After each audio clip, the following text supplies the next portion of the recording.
Good afternoon to you. It is 5:07 here, News Talk 105.9 WMAL, where we're making sense of the news. You can join us today at 888-630-9625, 888-630-WMAL. The Republican-led House of Representatives is set to vote tomorrow on legislation to block non-citizens, that would be foreigners, foreign nationals, illegal immigrants as well, from voting in Washington, D.C.'s local elections. The proposed bill would, quote, prohibit individuals who are not citizens of the United States from voting in elections in the District of Columbia. Just the News reports. The D.C. Council previously passed a measure to allow non-citizens to vote in local elections. Non-citizens have started registering to vote according to the D.C. Board of Elections. That law was upheld by a federal judge in March, unfortunately. For more on this, I want to bring in Congressman Andrew Clyde now. He represents Georgia's 9th Congressional District. He's a member of the House Appropriations Committee and the Freedom Caucus, and he's on the phone. Congressman, good to have you with us, sir. Well, good to be with you this afternoon, Vince. It's wild that we're even at a place where you've got to weigh in on this, but, you are among Republicans in Congress trying to stop illegal immigrants and other foreign nationals from voting in Washington, D.C. How did it get to this point? Well, it got to this point because you have liberals, you have Democrats. Literally 95% of Washington, D.C. Is liberal Democrats, and they just believe that their ticket to stay in power is to get everybody that can possibly vote for them to vote for them. Yeah. I mean, here we have, the folks in the embassies, the Russian embassy, the Chinese embassy. They can register to vote here in Washington, D.C., and they can have have influence over what happens in the city because of the Home Rule Act, which is why, again, the Home Rule Act must be overturned. It must be overhauled, and we've got to put Congress back in charge of the federal city per the Constitution. Article 1, Section 8, Clause 17 says that Congress has exclusive legislative authority over the city, and so we need to go back to how our founders intended the city to be run. Right. In other words, Congress. The Congress, which does ultimately run Washington, D.C., should get rid of all of the speed bumps to doing that. You're right. 100% correct, Ben. And so I do wonder, I know it's a federal district and we think of the elections as local, but it's a federal district. And if Congress ultimately has say over how the laws are constructed in the district, should we not consider those elections to be, in some sense, federal? They are federal. They are 100% federal, in my opinion. This is a federal city. This is not a state of any sort. Congress has exclusive legislative authority over the federal district. And, to allow illegal aliens to vote in this election or to vote in this city is completely backwards from the way our founding fathers created this government and this Constitution. And if those elections are federal, as you're positing they are, this is a violation of the law. It is illegal for non-citizens to vote in federal elections. Yes, and how a judge could not see that, all right, and how a judge could say, oh, it's okay for this to happen is beyond me. But then again, look who we have for judges. You've got President Trump in New York. You got a judge there that's literally using lawfare against him, who is very one-sided, who's totally conflicted, who's totally corrupt. Yeah. And we have the same here in Washington, D.C. Democrats, House Democrat leadership is whipping votes right now against this legislation. In other words, House Democrats are being told that they have to vote to allow illegal immigrants to vote in Washington, D.C. elections. What is the message there? Well, I think the message is that not only will they try this in D.C., but they're going to try this across the land, too. I mean, you have seen on the news where there have been posters throughout, kind of on the trail from Central America up here to the United States through our open southern border. You have posters in places where these illegals congregate that say, when you get to the United States, make sure that you register to vote and you vote for Biden.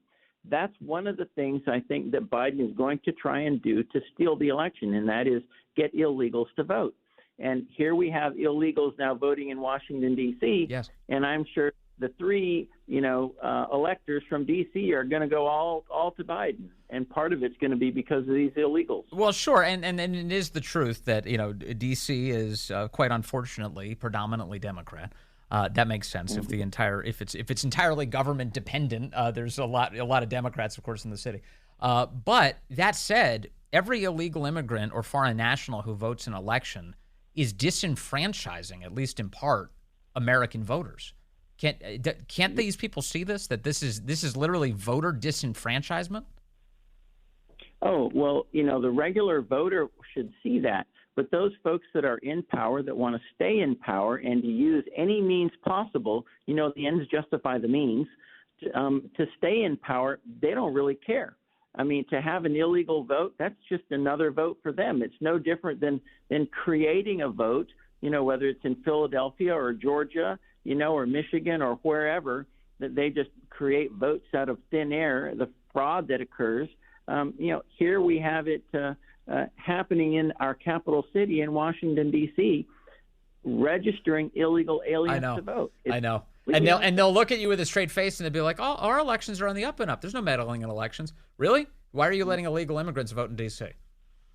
That's right. It's actually happening. Let's move to another issue. You mentioned President Trump and the ongoing persecution of him and his voters going on in New York.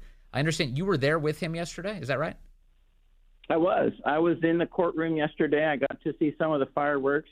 I finally figured out that there actually is a crime in that courtroom that was exposed yesterday, but it had nothing to do with President Trump other than he was the victim. I mean, here we have Michael Cohen admitting to stealing $30,000 from the Trump organization on the witness stand, and that's the crime. And from what I understand, it is a Class C felony, larceny. And here the prosecution is forgiving that in order to try and attempt to persecute President Trump for a Class E or ECHO, a lower felony or a misdemeanor, and even one that has had its statute of limitations expire. I mean, total election interference here. Yes.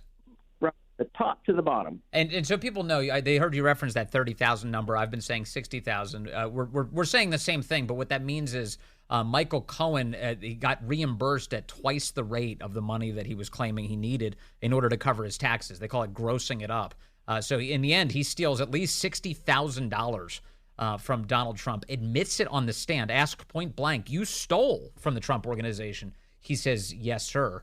And the jury got to hear that yesterday, and you, Congressman, got to hear that as well. Can you tell us about the judge's behavior yesterday? Judge Merchan, he was reportedly very angry at the testimony of a defense witness by the name of Bob Costello. Robert Costello was there testifying on his experiences with Michael Cohen, saying that Cohen was freelancing on all of this Stormy Daniels stuff. And in fact, Cohen really is a torrential liar. That was what Bob Costello was trying to testify to. But what happened with the judge yesterday? Well, the judge is totally conflicted here. I mean, he is so one-sided. He didn't want this witness on the stand. It's pretty evident because the witness would absolutely impeach Michael Cohen's testimony and tell the truth, where Michael Cohen, as you said, he's a serial liar. He's a convicted perjurer. He lost his law license because he was convicted of a felony. And this guy just doesn't know how to tell the truth, says anything that will help him at the moment. At least that's the way I perceived it. But this judge constantly, struck down the requests of President Trump's counsel, sustained almost everything that the prosecutors requested, and overruled what President Trump's lawyers wanted. I mean, the guy is absolutely one-sided. He doesn't even need to be on the bench. Not only that, I mean, his daughter is making millions upon millions of dollars off of this court case by being an operative for the Democrats and taking millions of dollars in order to assist Democrats in campaigning. Yeah. So this is totally conflicted, totally corrupt.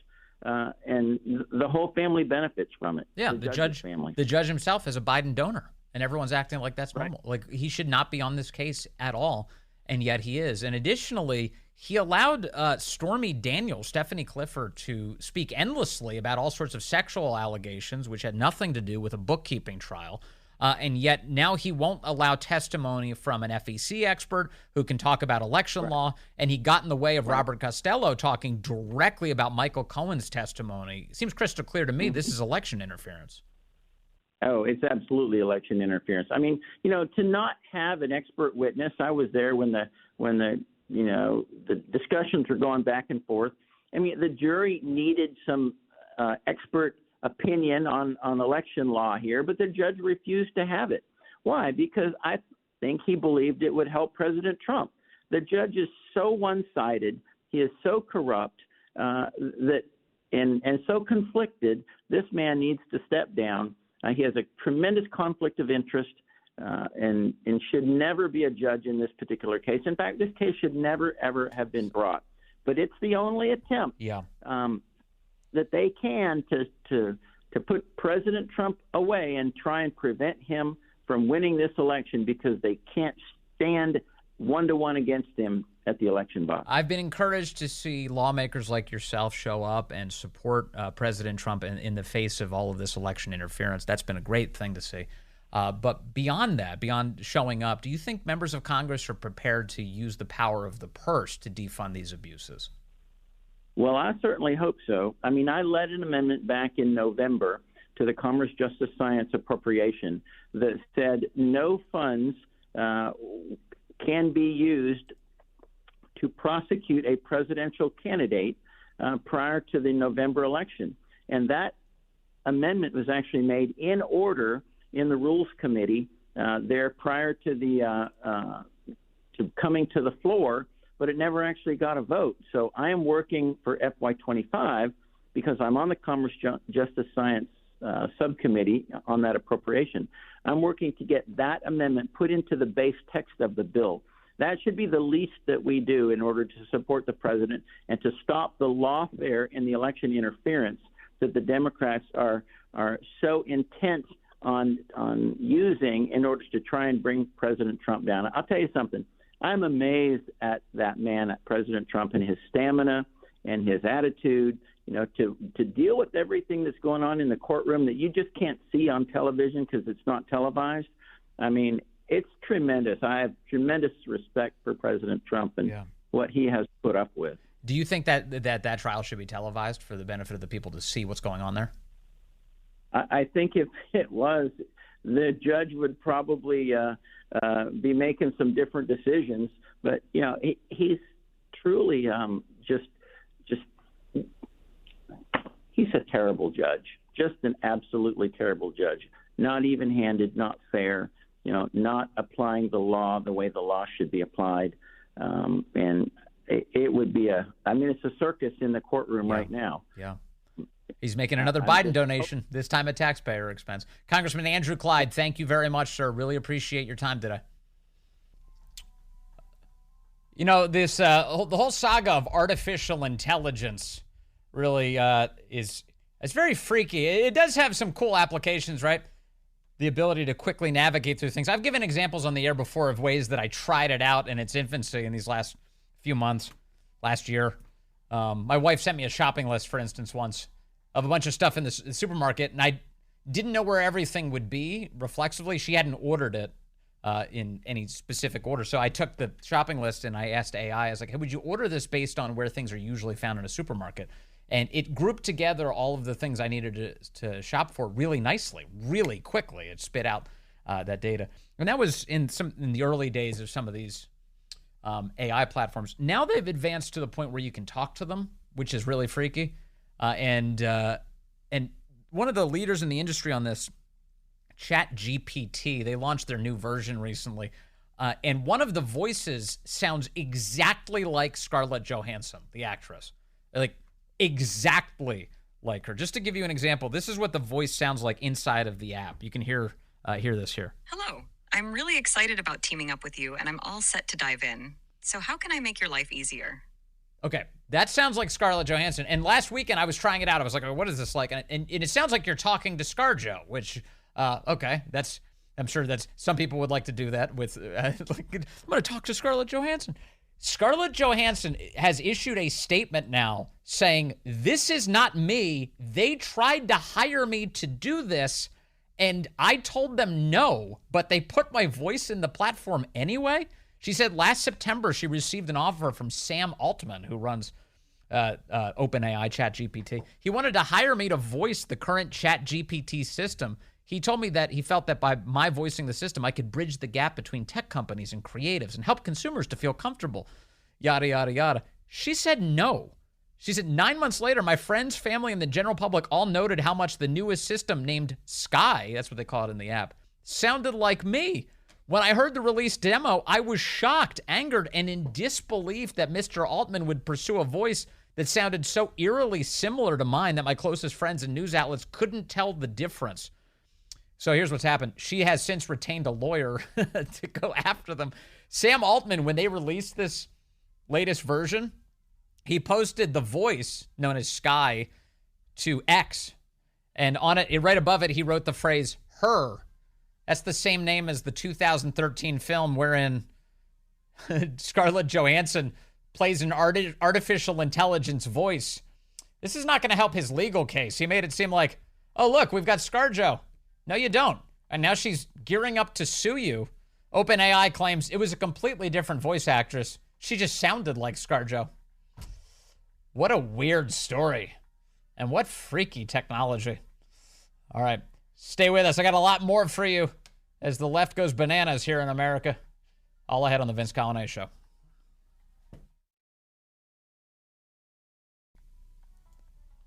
Hey, good afternoon to you. It is 5:35 here at News Talk 105.9 WMAL, where we're making sense of the news. You can join us, 888-630-9625, 888-630-WMAL. Coming up, I've got some audio for you from Joe Biden campaigning today in New Hampshire, touting something called the PACT Act. I don't know why they give him tongue twisters to say out loud. It always ends in disaster. It did today as well. That's all ahead. Again, you can join us, 888-630-9625. Let's see here. I've got Mark calling in from Woodbridge now, line 4. Mark, good afternoon. You're on the Vince Coglianese Show. Hello, sir. Hey, thanks for taking my call, Vince. Love the show. The illegals in Washington voting in a local, just let the Syrians, the Jordanians, the Iranians, just mail it in. Do they have citizenship? Do they have residency? I'm going like, what's the difference? It's crazy, isn't it? So what Mark is talking about here is what I was talking about with Congressman Andrew Clyde at the top of the hour, is that in Washington, D.C., thanks to our stupid D.C. City Council, they are allowing illegal immigrants and foreign nationals to vote in local D.C. elections. And as Congressman Clyde pointed out, and technically they're federal elections because Congress is in charge of the business of the district, ultimately. But here you go. Yeah, foreigners, there's nothing really stopping them, right? All the mail-in ballots from foreigners in America's capital. That's an amazing thing, isn't it, Mark? Absolutely, and I love the show. But, hey, one more question. I still want to know who was on that truck that went into Quantico, which is Q-Town. But anyway, we'll get off that because I live in the area. What was in that truck? Did they ever divulge any information on that? No, the Biden administration has told us nothing else. All they did was acknowledge that they have 2 Jordanian nationals in custody. Illegals. That's the only thing they've told us. Yes, I think that's a reasonable assumption that they're illegal immigrants because they're in the custody of Immigration and Customs Enforcement. But beyond that, we really don't know anything, Mark, unfortunately, other than the Potomac local news presented that at least one of the guys was on the terror watch list. So that seems like a huge red flag. Of course it is, and we're left with no other answers, Mark. But we're digging for them, and if we get them, we'll bring them to you. Thank you, sir. Vince, I love the show, man. Thanks, Keep sir. it up. I appreciate that. You're one of the great. Thank you very much, Mark. It means a lot to me. All right, let's see here.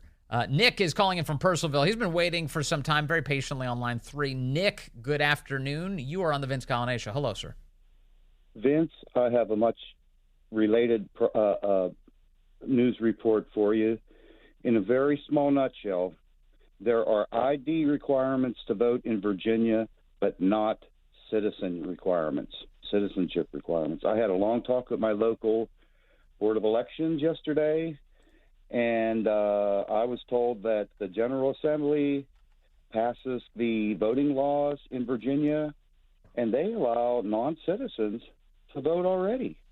And I was waiting for a return call from Jason Miare, so I called his office today, get some clarification and explain to them what I wanted, and they haven't gotten back to me. There was a Virginia delegate by the name of Bill Wiley out of Frederick who attempted to introduce legislation that would require people to bring proof of citizenship. So, of course, it's one of these features. It's like, well, you have to be a citizen, but you don't have to provide proof. That seems kind of silly.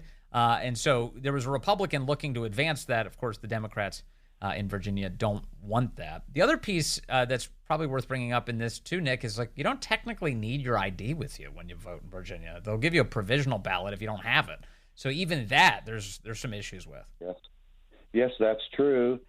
And there are about 15 or 20 ID requirements. So it's just based on the ID requirements. So if you're, here and you got a job in a hospital mopping floors, you get to vote. You got you're here a student, maybe from a foreign nation, you can vote in Virginia. Mm-hmm. It's terrible. I mean, all you need is the ID, a student ID. They let you vote. It's insane, and it's right here under our noses.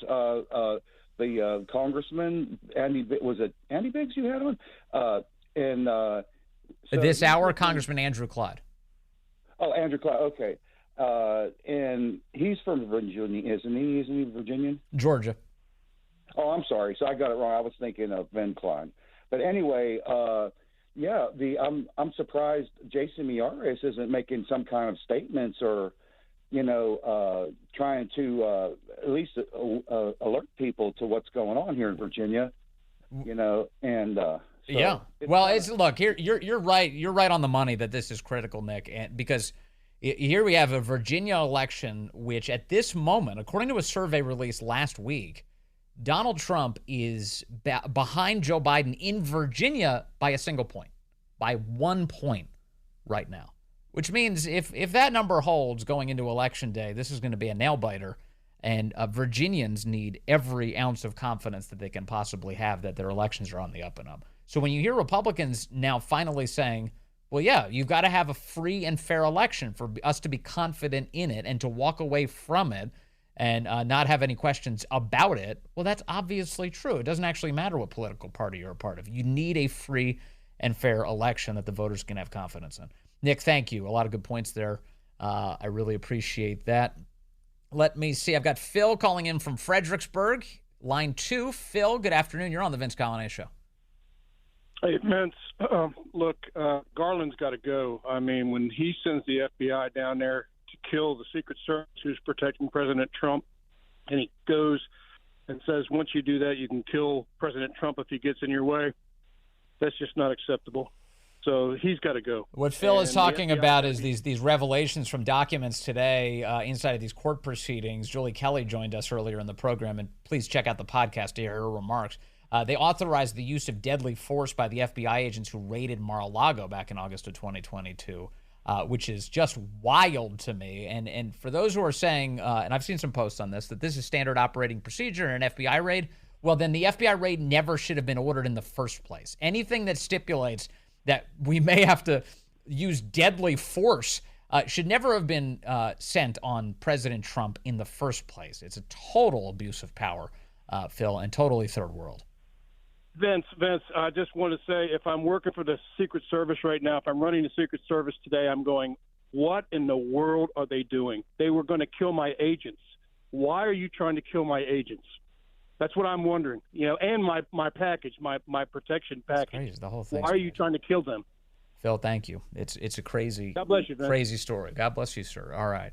Let me see. I got more calls coming in, and a lot of people want to weigh in on the news of the day. Carlo's in Arlington. He's looking at this trial in New York that Donald Trump's been subjected to. It's going to stretch into next week. Carlo on line 5. Carlo, you're on the Vince Coglianese Show. Hello, sir. Yeah, Vince. Love your show. As you know, you mentioned it, that President Trump's defense wanted to call this financial expert, Brad Smith. Yes. And the judge he refused it out of hand. And so when President Trump's lawyer spoke up, the judge says, well, we'll talk about the law later. Of course, he's going to talk about the law the way he interprets it, which isn't the way it is. So and Brad Smith, it's worth emphasizing, was the commissioner of the Federal Election Commission. He was appointed originally by Bill Clinton. So it's like the whole thing is crazy. He's not able to testify, and yet here we are. Yeah, I figured since President Trump's lawyers didn't do anything, maybe they're keeping that in their back pocket in case he gets convicted. Then maybe they can go for a mistrial. Or of course, if he gets convicted, of course they're going to go. They're going to appeal it. So let's see what happens. Yeah, let's see what happens. It's a total scam going on there in New York. Carla, thank you very much. Man. I appreciate it. I've got Richard calling in from Manassas, line 1 on Democrats and their election denial. Richard, good afternoon, sir. You're on the Vince Coglianese Show. Hey, thanks for taking my call, Vince. Yes, sir. They always want to talk about election denial. Go all the way back to 1980. I think it was Jim McDermott, if my sixth grade memory serves at the time, who said that George H.W. Bush got on an SR-71, flew to Tehran to ask the Ayatollah Khomeini to hold our hostages until after Inauguration Day. That was he had no proof, but the allegation was so monumental that it deserved investigation.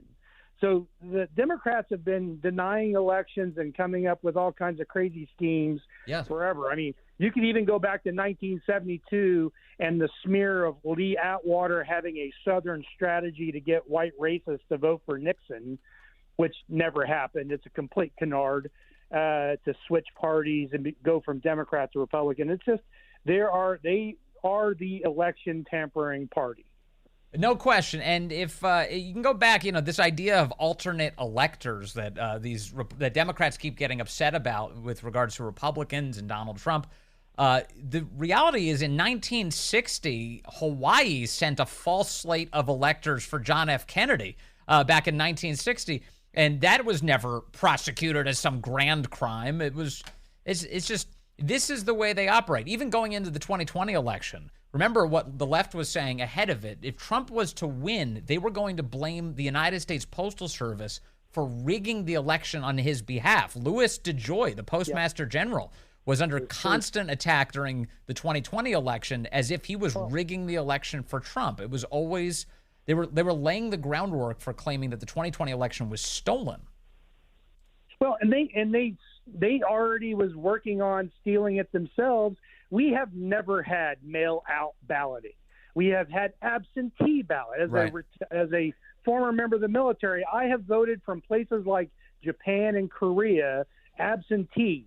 The Civil War, we had absentee ballot. They have never mailed out randomly to just whoever's on the voter rolls during the Civil War. Hey, are you a voter, even though you might be a Confederate? Here's your ballot, vote for Lincoln. Yeah. That never happened. It has always been absentee. You request a ballot. You just don't get mailed one because you happen to be registered to vote. And it was early this century that still living Democrat President Jimmy Carter was a part of a report that said that those ballots were very vulnerable to fraud, which is why we shouldn't send out more of them.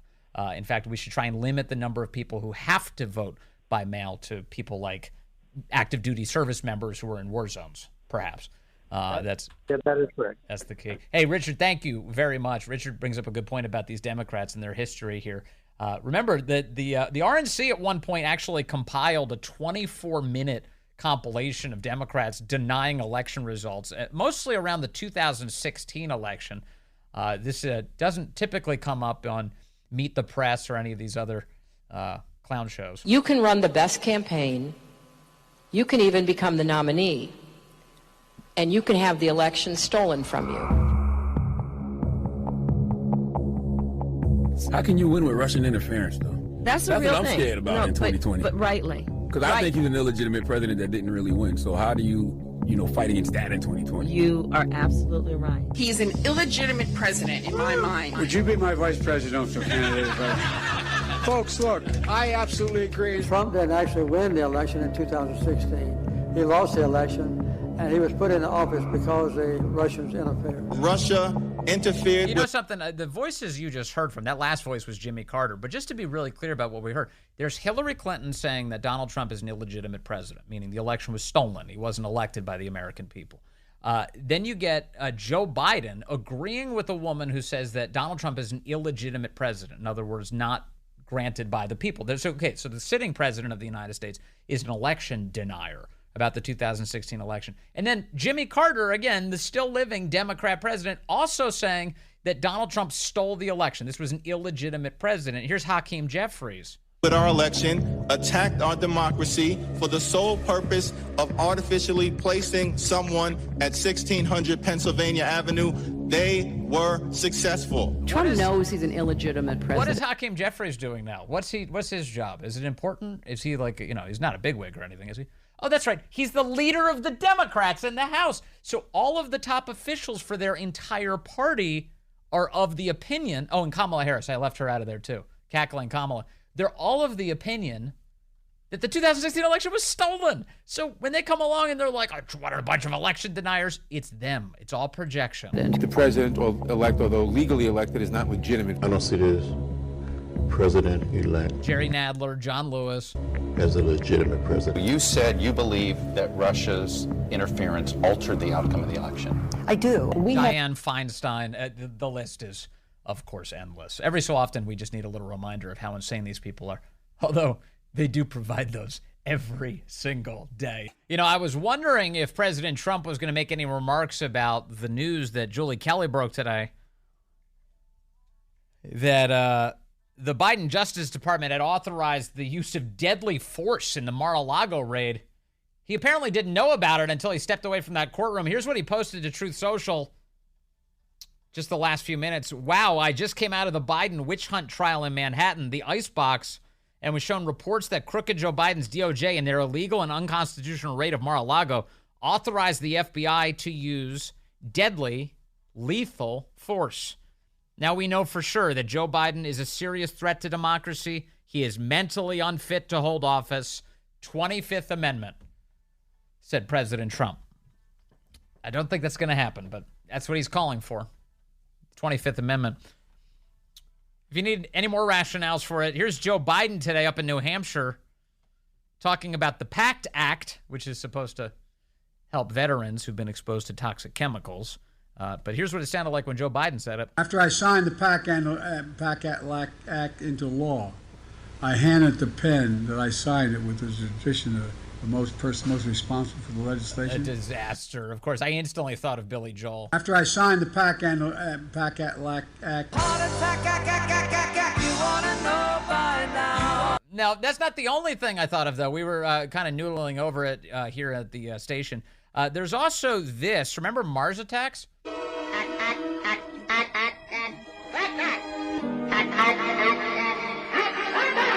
Yeah, remember all the aliens. Like, that's how they talk. And you can't, of course, forget Gilbert Gottfried and Aflac. Supplemental insurance? What's that? Aflac. Well, even best insurance doesn't give you cash to cover things like lost pay, other expenses. This does. What does? Aflac. Yeah, so Aflac. So then, of course, you have Biden again. After I signed the PACT Act into... Yeah, I don't know. He's gone. The duck is more coherent. What a world. Hey, the great one, Mark Levin, is up next here on WMAL. Make sure you take a look at the old Vince Coglianese podcast, would you? We've got that up. Everywhere you can get a podcast, you can listen to all of our great interviews, including with Julie Kelly, Congressman Andrew Clyde, David Strom, Brianna Lyman, all sorts of great people today. And we'll have more great people tomorrow here on WMAL.